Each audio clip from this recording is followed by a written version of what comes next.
Students, simple pendulum भी math spring system की तरह सिंपल हार्मोनिक मोशन एग्जीक्यूट करता है, यानी कि ये वाइब्रेट करता है सिंपल पेंडुलम, तो इसकी मोशन भी सिंपल हार्मोनिकली होती है। अब सिंपल पेंडुलम है क्या, सबसे पहले तो हम ये देखेंगे। एक्चुअली ये एक लाइट स्ट्रिंग के साथ एक हैवी मैस अटैच होता है। एक बहुत लाइट स्ट्रिंग के साथ जो है वो एक हैवी मैस अगर हम अटैच कर दें, ये स्ट्रिंग है जी, और इसके साथ एक हैवी मैस यहाँ पे हम अटैच कर देते हैं। ये इसके साथ एक मैस अटैच है और ये यहाँ पे हम इसको स्फेरिकल बॉल की शक्ल में यहाँ पे रिप्रेजेंट करेंगे कि ये मैस जो है स्फेरिकल बॉल की शक्ल में है और इसका मैस जो है वो m है। और हम देख रहे हैं कि दूसरा एंड जो है स्ट्रिंग का दूसरा एंड जो है वो एक सपोर्ट के साथ फिक्स है और स्ट्रिंग की लेंथ जो है वो L है, यानी कि इसकी लेंथ भी स्पेसिफिक होगी, L लेंथ है इसकी। अब ये जब रेस्ट में है तो डेफिनेटली फिर अपनी मीन पोजीशन पे होगा। इसकी मीन पोजीशन को यहाँ पे हम O से रिप्रेजेंट कर देते हैं। अब अगर इसको हम मूव करवाएं, किसी एक डायरेक्शन में मूव करवाएं, सपोज के इस डायरेक्शन में हमने इसको मूव करवाया तो अपनी मीन पोजीशन से डिस्प्लेस हो जाएगा। अब इसकी जो पोजीशन है उसको हम B से रिप्रेजेंट करेंगे। तो अब हम देखते हैं कि एक्चुअल परपेंडिकुलर डायरेक्शन से ये एक एंगल पे आ गया है, तो ये अब यहाँ पे आ गया है और यहाँ पे ये एक एंगल थीटा बना रहा है अपनी एक्चुअल परपेंडिकुलर डायरेक्शन से। इसकी लेंथ जो है वो वही है। और अब हम देखते हैं कि यहाँ से जब ये यहाँ पे है तो ये यहाँ से वापस मीन पोजीशन की तरफ आएगा अगर हम इसको छोड़ दें। तो अगर हम इसको बी पोजीशन से छोड़ दें तो ये वापस मीन पोजीशन की तरफ आएगा। तो इसका मतलब ये है कि इसमें कोई ना कोई रिस्टोरिंग फोर्स एक्ट कर रही है। अब यहाँ पे जो फोर्स एक्ट करेगी वो कैसे प्रोड्यूस होगी, बेसिकली इसका वेट जो हम जानते हैं कि डाउनवर्ड एक्ट करेगा, वेट डाउनवर्ड एक्ट करेगा क्योंकि ये मैस है इसके साथ अटैच, तो मैस की वजह से वेट डाउनवर्ड एक्ट करेगा।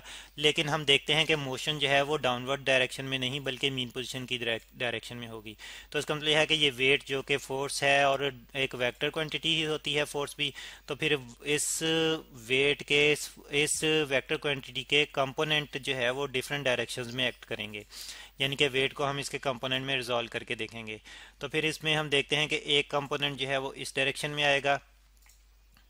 अब देखें कि एक्चुअली स्टार्ट में जो एंगल वर्टिकल पोजीशन के साथ थीटा बन रहा है, तो यहाँ पे भी ये वाला एंगल, ये वाला ये साइड जो है वो उसी डायरेक्शन में है जो कि ऊपर हमें नज़र आ रही है, तो यहाँ पे भी एंगल थीटा ही बनेगा। और जबकि ये टोटली वर्टिकल है तो फिर इस तरह से यहाँ पे भी एंगल थीटा ही बनेगा।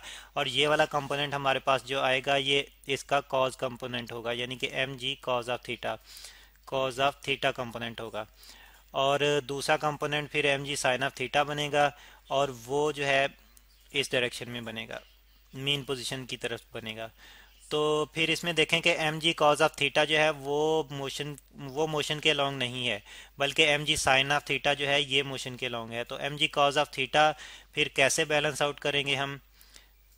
M g cos of theta actually string में एक टेंशन प्रोड्यूस होगी अपवर्ड डायरेक्शन में, तो m g cos of theta उसी टेंशन के अलोंग एक्ट करेगा।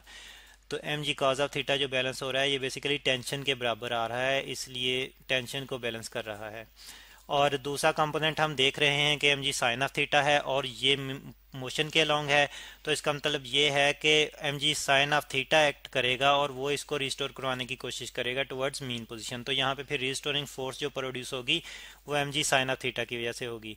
अब ऑब्जेक्ट का डिस्प्लेसमेंट यानी कि इस मैस का डिस्प्लेसमेंट जो है वो बी की तरफ है, लेकिन हम देख रहे हैं कि रिस्टोरिंग फोर्स ओ की तरफ एक्ट कर रही है, मीन पोजीशन की तरफ। तो इस तरह से रिस्टोरिंग फोर्स जो है मोशन के अपोजिट होगी, तो अपोजिट साइन को यहाँ पे हम नेगेटिव से रिप्रेजेंट करें। रिस्टोरिंग फोर्स डिस्प्लेसमेंट के अपोजिट है तो इसलिए यहाँ पे हमने नेगेटिव साइन इंट्रोड्यूस करवाया। तो और हम जानते हैं कि रिस्टोरिंग फोर्स मीन पोजीशन की डायरेक्शन में ही एक्ट करती है।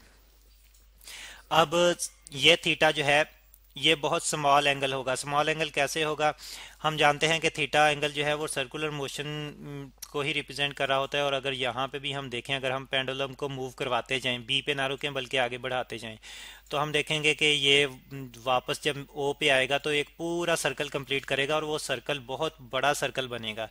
तो अगर और उस सर्कल का रेडियस जो है वो एल होगा। तो इस तरह से फिर इतने बड़े सर्कल के कंपैरिजन में अगर यहाँ पे हम थीटा की वैल्यू देखें और थीटा को यहाँ पे हम रेडियन में लेंगे, तो फिर उस लिहाज से हम थीटा को देखें तो ये वाला एंगल थीटा जो है बहुत स्मॉल एंगल होगा। तो फिर यहाँ पे हम लिख लेते हैं फॉर स्मॉल थीटा।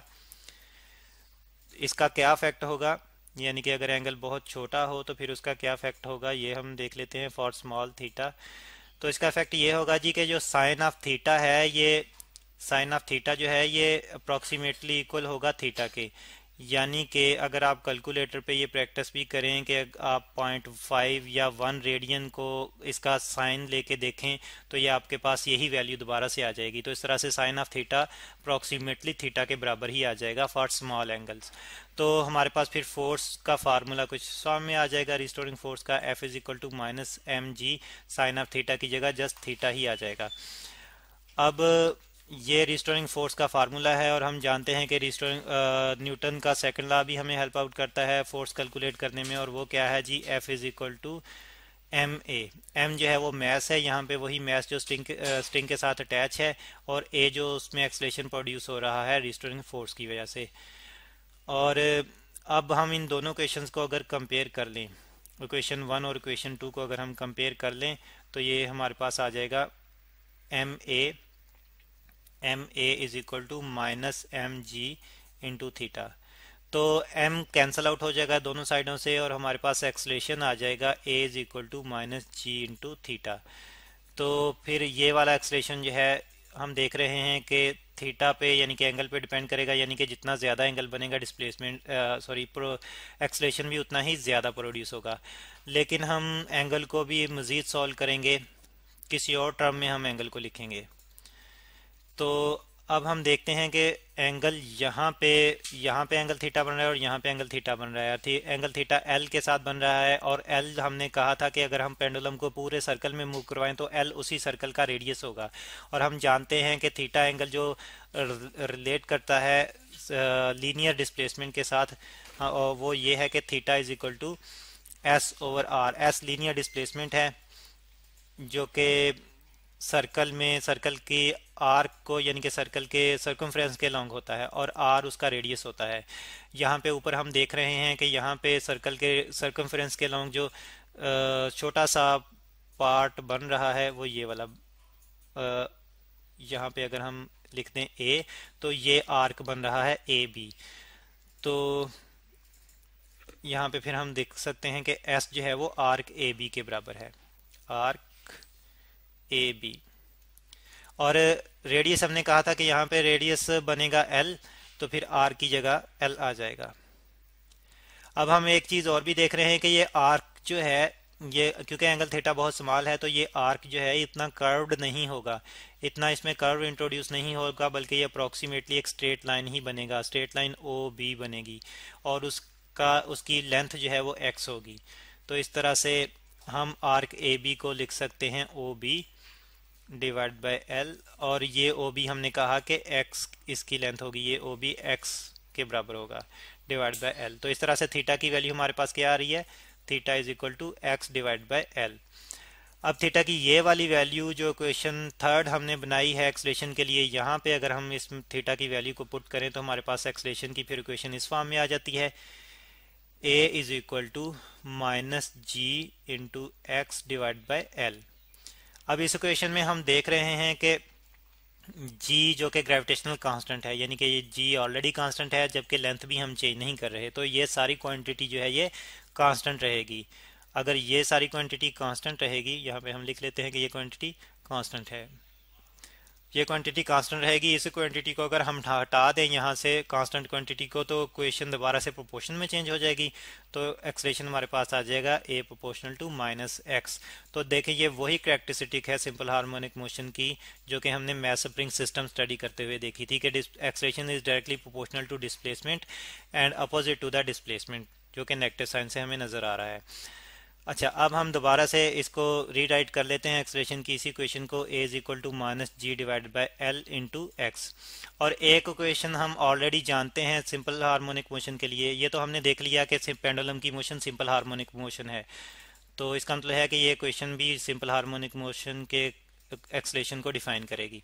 और एक इक्वेशन हमारे पास और भी है सिंपल हार्मोनिक मोशन के इक्वेशन की, वो है a is equal to minus omega square into x. और अगर हम इन दोनों इक्वेशंस को कंपेयर करें एक्सलेशन की दोनों क्वेश्चन जो कि सिंपल हार्मोनिक मोशन के लिए है, दोनों को अगर हम कंपेयर करें तो हमारे पास फिर ये आ जाता है minus omega square into x is equal to minus g over l into x. तो देखें एक्स और नेगेटिव साइन कैंसिल आउट हो जाएगा, तो हमारे पास फिर ओमेगा स्केयर आ जाएगा, ओमेगा स्केयर आ जाएगा जी डिवाइडेड बाय एल, या ओमेगा हमारे पास आ जाएगा जी डिवाइड बाय एल का स्केयर रूट। तो ये हमारे पास angular frequency of simple pendulum होगी, यानी कि इस फार्मूले से हम सिंपल पेंडुलम की एंगुलर फ्रीक्वेंसी कैलकुलेट कर सकते हैं। फिर हम जानते हैं कि एंगुलर फ्रीक्वेंसी जो है टाइम पीरियड से रिलेट करती है, तो यहाँ से फिर हम टाइम पीरियड भी कैलकुलेट कर सकते हैं सिंपल पेंडुलम का। टाइम पीरियड जो कि एक वो टाइम होता है जो एक वाइब्रेशन के लिए वो टाइम लेता है। तो टाइम पीरियड एंगुलर फ्रीक्वेंसी से रिलेटेड है, T is equal to 2 pi by omega से, और ओमेगा की वैल्यू यहाँ पे जो हमने कैलकुलेट की है वो पुट करेंगे, तो 2 पाई divide by square root of g over l. अब डबल डिनोमिनेटर की वजह से ये स्क्वायर रूट हम ऊपर शिफ्ट कर सकते हैं, तो टाइम पीरियड का फार्मूला हमारे पास इस फॉर्म में आ जाएगा, T T is equal to 2 pi into square root of l divide by g. तो ये टाइम पीरियड का फार्मूला होगा फॉर सिंपल पेंडुलम, जो कि सिंपल हार्मोनिक मोशन ही रिप्रेजेंट कर रहा है। और हम यहाँ पे देख रहे हैं कि यहाँ पे मैस का कोई इफेक्ट नहीं है, इस फार्मूले में मैस नहीं है, जबकि टाइम पीरियड लेंथ और ग्रेविटेशनल एक्सेलरेशन पे डिपेंड करेगा। जबकि मैस स्प्रिंग सिस्टम में हमने देखा था कि टाइम पीरियड लेंथ मैस और स्प्रिंग कांस्टेंट पे डिपेंड करता है, लेकिन यहाँ पे ऐसा नहीं है।